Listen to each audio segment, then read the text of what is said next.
Ciao a tutti e benvenuti sul mio canale. Quello che sto per raccontarvi oggi non è solo un evento. È un momento che ha saputo unire emozione, riflessione, celebrazione e, soprattutto, umanità. È la storia di una giornata dedicata alle donne, ma che ha commosso tutti, grazie alla presenza e all'impegno di due volti tanto amati quanto profondamente coinvolti, Demet Özdemir e Can Yaman. L'8 marzo, la giornata internazionale della donna, viene celebrata in tutto il mondo, ma in Turchia quest'anno ha avuto un sapore speciale. Non solo per l'organizzazione dell'evento in sé, ma per il messaggio autentico che è stato trasmesso, e per come due artisti hanno saputo mettersi al servizio di una causa così importante. Un'energia speciale fin dal mattino. Fin dall'alba, Istanbul si è svegliata con un'atmosfera diversa. Le piazze erano addobbate con bandiere colorate, frasi motivazionali, fotografie di donne celebri e comuni. Ma ciò che ha fatto vibrare la città è stata la voce che Can Yaman sarebbe tornato per l'evento, dopo mesi di assenza.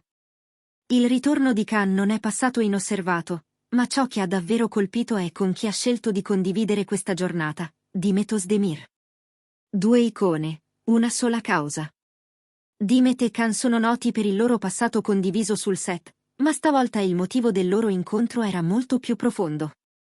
L'evento non era solo una celebrazione, era una maratona di consapevolezza e ispirazione, con momenti di confronto, testimonianze e messaggi potenti rivolti alle donne di ogni età. Sul palco principale, Demet è stata tra le prime a parlare. Con voce ferma e sguardo coinvolto, ha ricordato come ogni donna viva una battaglia diversa, spesso invisibile, e che proprio per questo, ogni passo fatto verso la libertà e l'autonomia vada celebrato. Ha parlato della propria adolescenza, delle paure, delle difficoltà, ma anche della forza trovata dentro se stessa. Siamo cresciute con l'idea di dover chiedere permesso per esistere. Oggi, invece, siamo qui per affermare che siamo abbastanza. Così come siamo. Can Yaman, lontano dai riflettori, vicino alla realtà. Can ha preso la parola dopo un lungo applauso. Il suo discorso è stato breve, ma potente.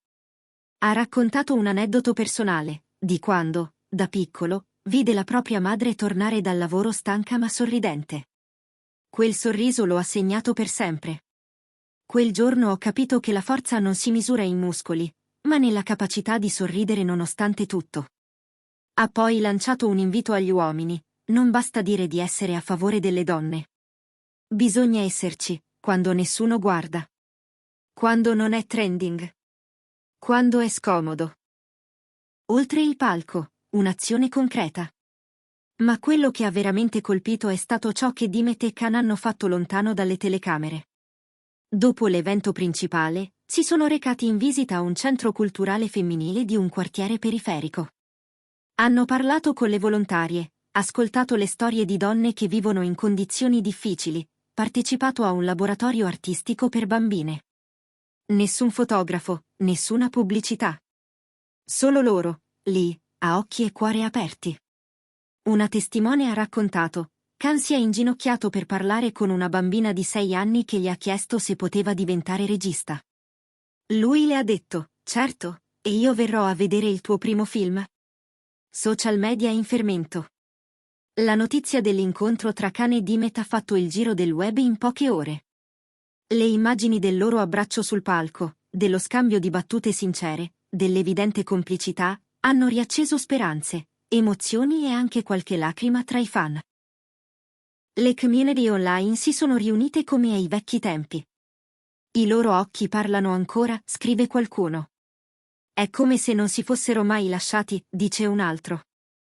Ma più di tutto, ciò che ha colpito è il loro impegno, il loro esserci per qualcosa che va oltre i riflettori.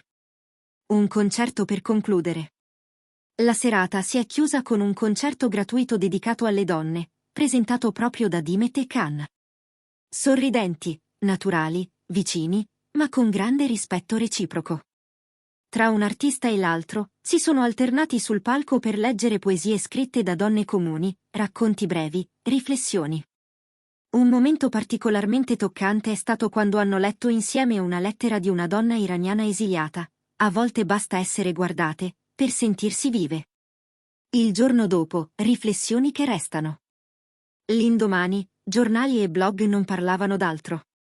Non solo per l'aspetto glamour dell'evento, ma per la profondità che ha saputo esprimere. Per molti, la presenza di Dimet e Khan ha dato un valore in più, non solo perché sono famosi, ma perché sono apparsi autentici, coinvolti, umili. E qualcuno si è chiesto, se due persone riescono a superare il passato per una causa così importante, forse meritano anche un nuovo futuro insieme. La realtà oltre la fiction.